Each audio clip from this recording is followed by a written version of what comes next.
Good afternoon, good evening, good morning, guys. Today we're bringing you a special anniversary, 110th year anniversary of one of the grandest ships of them all.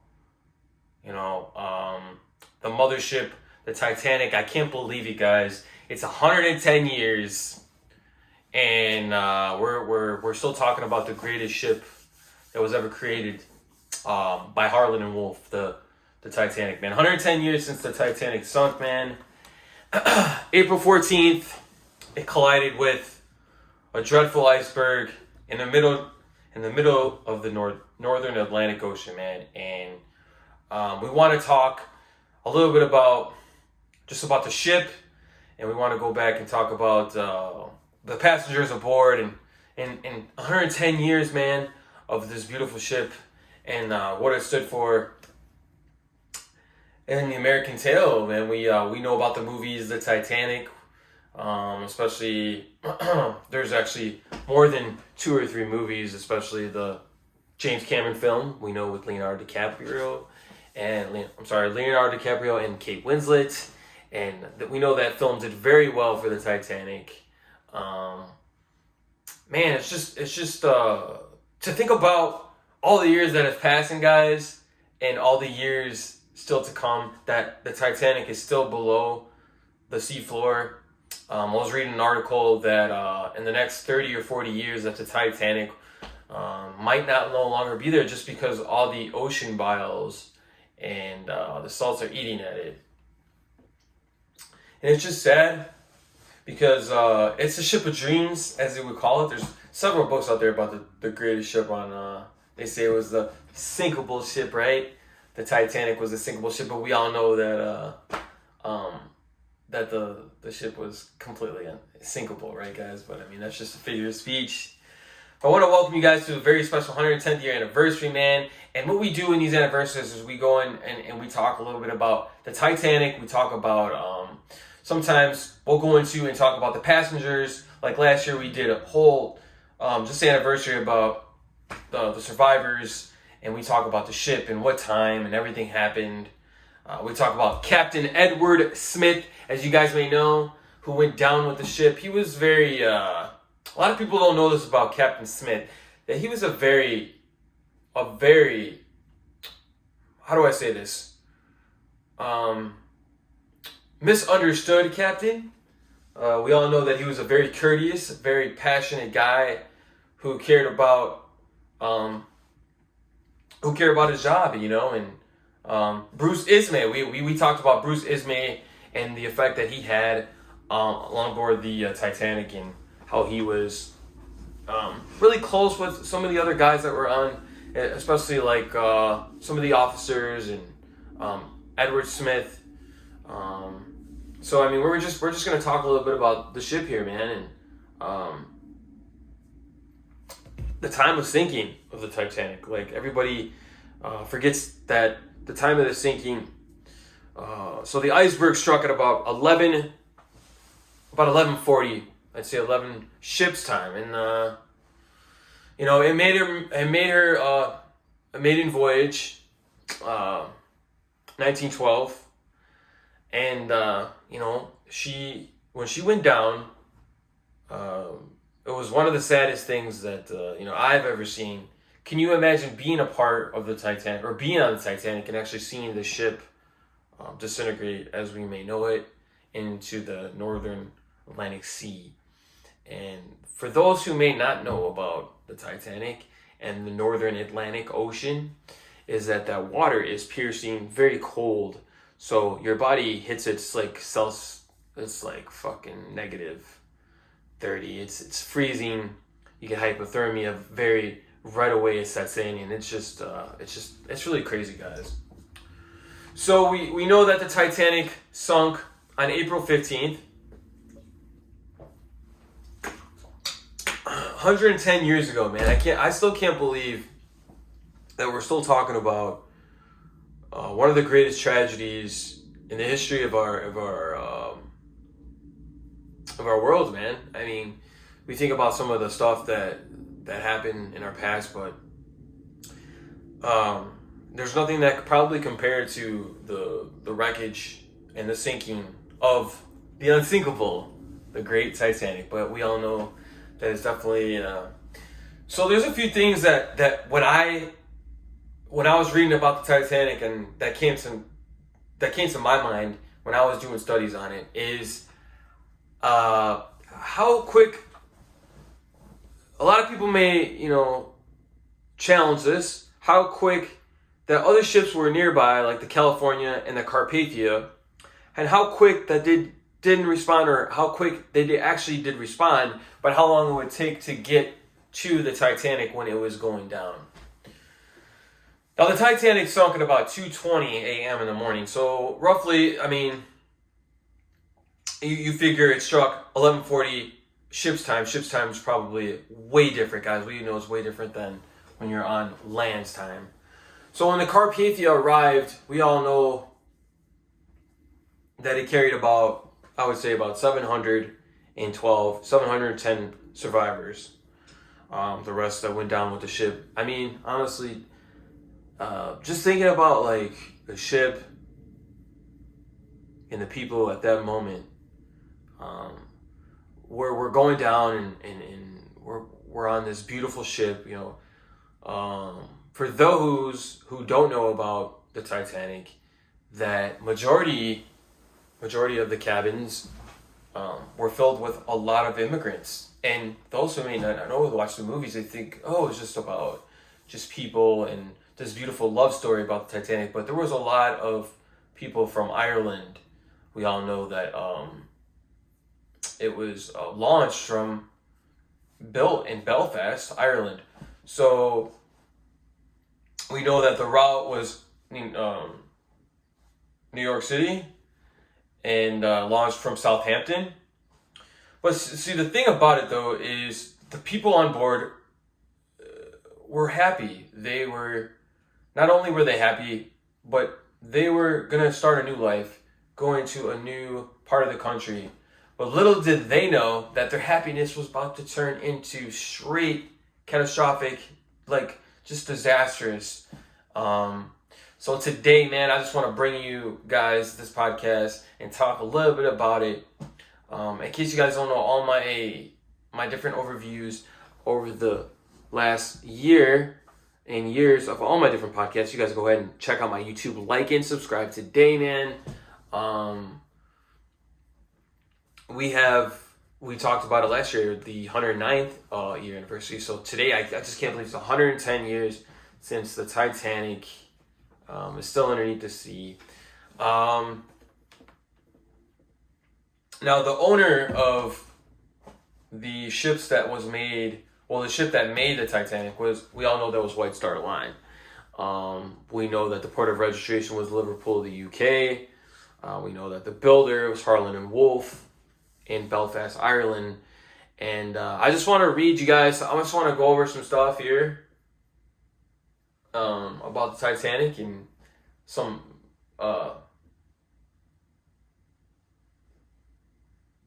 just a few things that we're going to go over about the Titanic.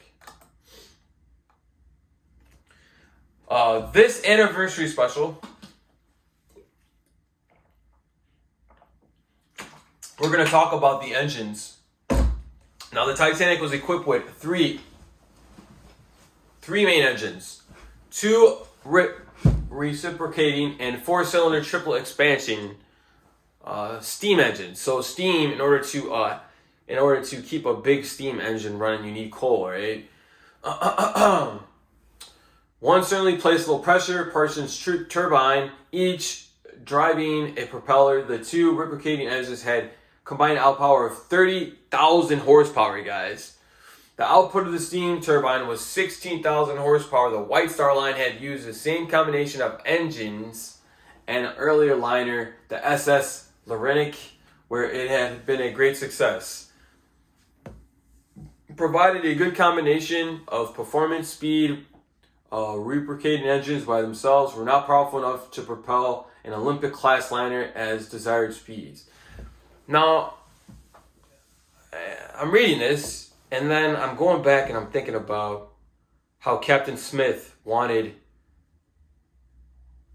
the Titanic to move at max speed. It was like 30 knots, 40 knots, and keep that speed.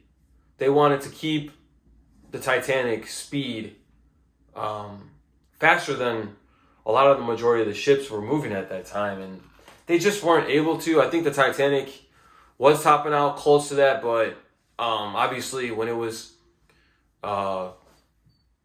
sailing upon the great ice waters, they didn't know that that there was a lot of ice there, and they were in the middle. See, a lot of people don't know this about the Titanic. Just by watching the movie, you know about the iceberg, but they don't know about actually where they were sailing through.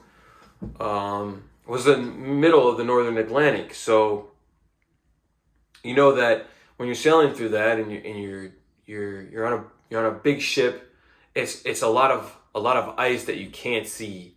Not just icebergs, but ice in the water. The ice is very not noticeable. I mean, icebergs, some of them I'm not even noticeable unless they're really big, and you can't really notice them unless you get really close. So you have to kind of see from a I don't know, man, not too much of a distance, but you could see the iceberg once the ship is moving towards it. Once you get close enough, you could see the iceberg. But imagine the Titanic was sailing along, and it took a while for them to actually see it. Now, we could speculate, and we do speculate, about them having binoculars able to see that far in the distance, because they weren't able to spot the iceberg as fast as they really wanted to. So initially they they could have turned the ship and not hit the iceberg, but I think unfortunately that didn't happen. And it's probably one of the reasons, having these compartments that filled up so quickly. Each compartment filled, and we know that the ship was built like a freaking man, dude. I feel like the Titanic was built. Everything was right, but it wasn't built enough to handle that much of brute force, like a fucking iceberg hitting it, dead smack, and just tearing all this. So what happens? And a lot of people don't know about the science of a shipwreck, or the science of water going into a ship. So we all know that the water goes into the ship, right? And it's filling these compartments. Initially what it does is, you would think that the ship's just going to sink normally and sink like this. But what the water is doing is bringing the ship to a tilt, and it's bringing the bow straight down on like this, because the water's filling up. So it's sucking the ship. I don't know if you guys can see, but it's sucking the ship onward, front facing. And what's happening is the ship's filling even more up with water as more water comes in. So that's why on the movie you see the ship rising like this, and you see it kind of pivot, or on a list, because the ship was listing to the right a little bit, and that's why the water was just going from E deck, A deck, B deck, C deck, and onward. I don't know if you guys can see, but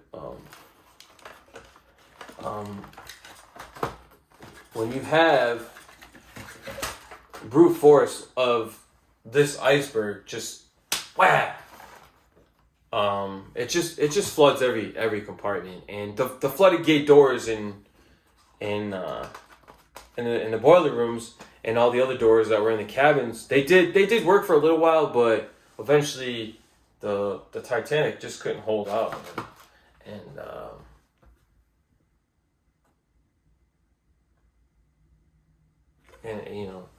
it just floundered.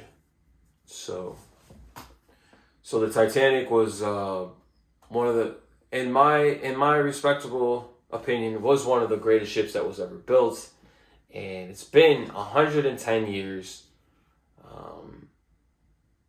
since the Titanic since anybody really talked about the Titanic. This is 110 years, guys. It's 110-year anniversary. So,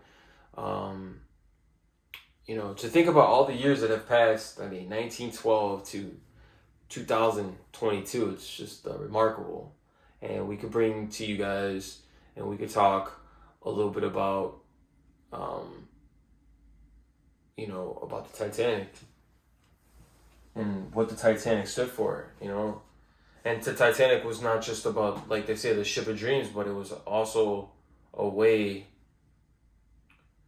It was a way for people to start a new life, a new chapter of their life. You know what I mean? So,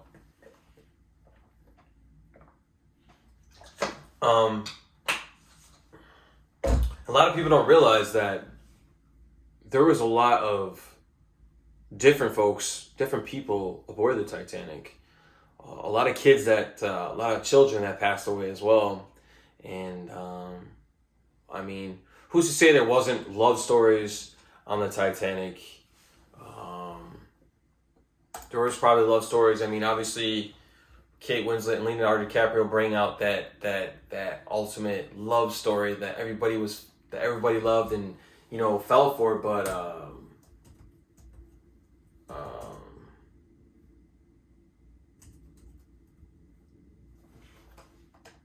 it was fiction. I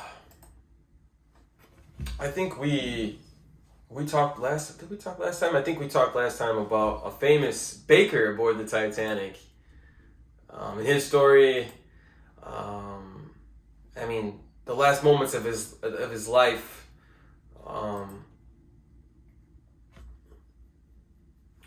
The last moments of his life was aboard the Titanic, and we guys, can you imagine being someone and being a worker, and this is your last moments, last seconds,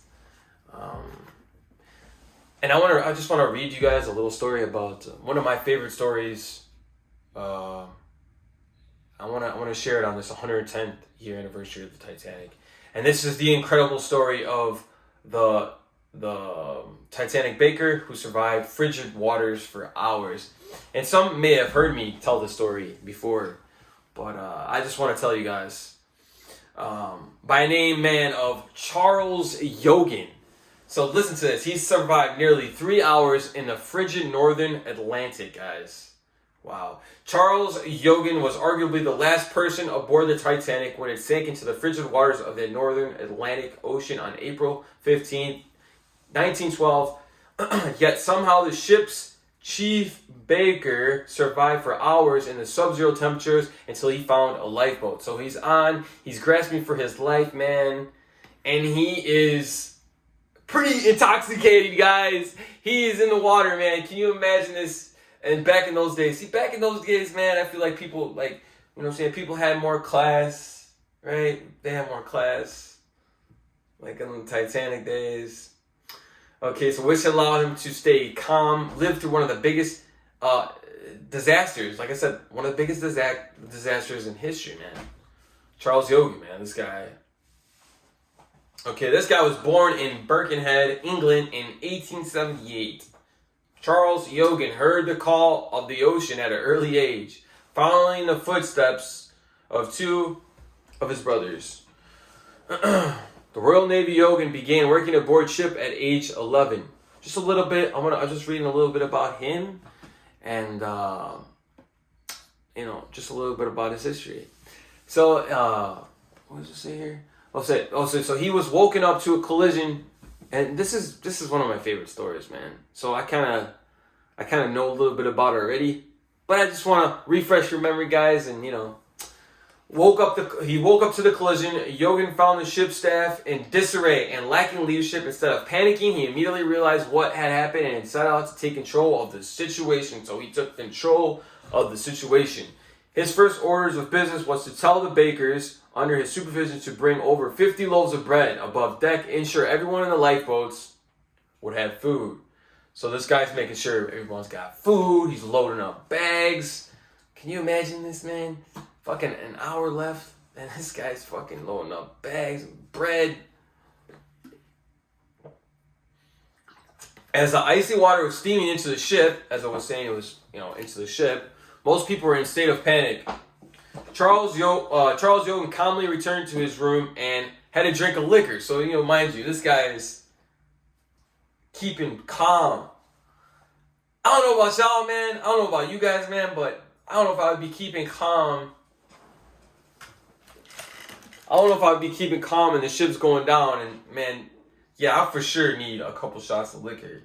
A couple shots of liquor. So, this guy was drinking liquor, man. It said he made his way to an assigned lifeboat, but instead of getting in, he helped a group of men force women and children into the boats, likely saving their lives. So he was saving lives too, guys. By this point, the sinking ship was mostly empty of lifeboats. Having given up his seat, the baker returned to his room once again for a dose of liquor. Back to the shots, man. Shots. Man, dude. Can you imagine this dude? I mean, come on. So he's not phased. The water's filling into the Titanic. He's not phased at all. Okay. Then he made his way topside and began to throw deck chairs overboard, hoping to find unfortunate who had not made it into the lifeboats. Would he be able to cling on and stay alive? The Titanic sinks. So Charles Yogan stayed aboard the Titanic, guys. Listen to this. Charles Yogan stayed on aboard the Titanic, right? The Titanic sinking. The last possible second clinging to the rail at the very top of the stern. I believe they show it in the James Cameron film. I'm not quite sure if they do. I think they do. I'm not sure if that's Charles Yogan, though. After one final return below deck to the pantry for a glass of water, Yogan heard a crash. If something had buckled, which was actually the sound of the Titanic breaking in two. So what was going on, guys, was the Titanic was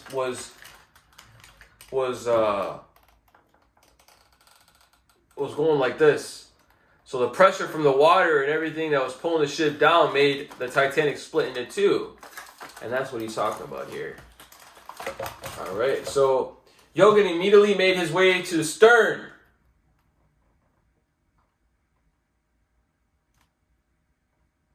Stern right here, guys, all the way at the back. The stern's all the way at the back of the ship. The bow is right here. The stern.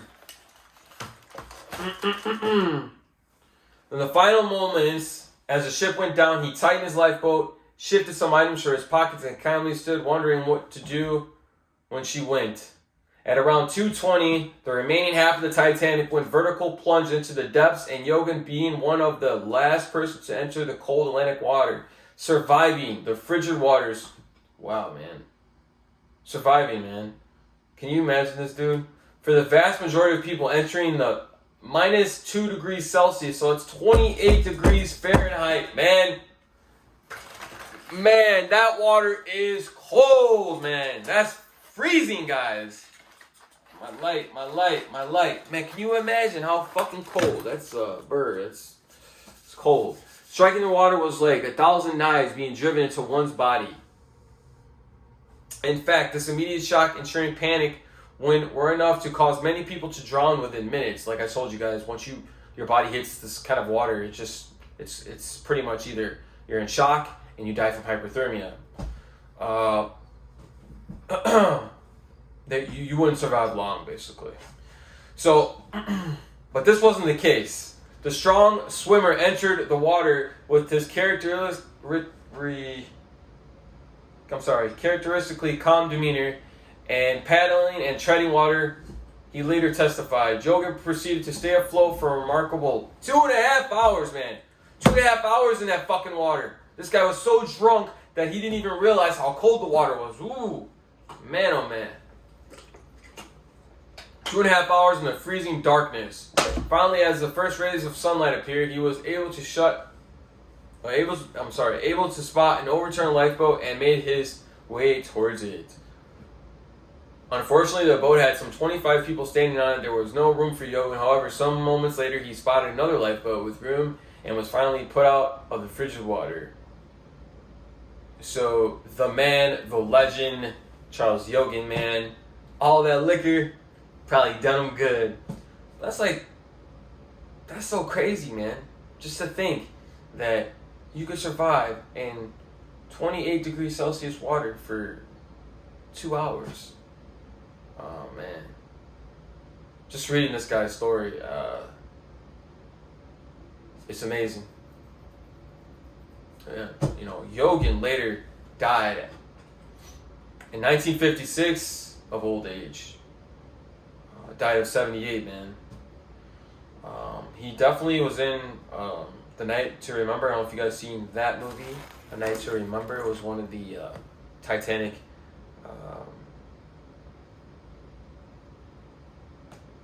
in 1958 was the movie A Night to Remember. But yeah, he was portrayed as a character in that movie. So I don't know if you guys seen that movie. They made several movies of the Titanic, but I mean, it says that alcohol likely boosted his courage and helped to inspire a popular tale of the drunken baker who lived through one of the scariest disasters of the 20th century. And there you have it, man. A story from the Titanic, man. One of my favorite stories. A man who helped people survive, who survived himself, at a crazy story on top of it, We learned that the Titanic was one of the greatest ships ever to sail the Atlantic Ocean.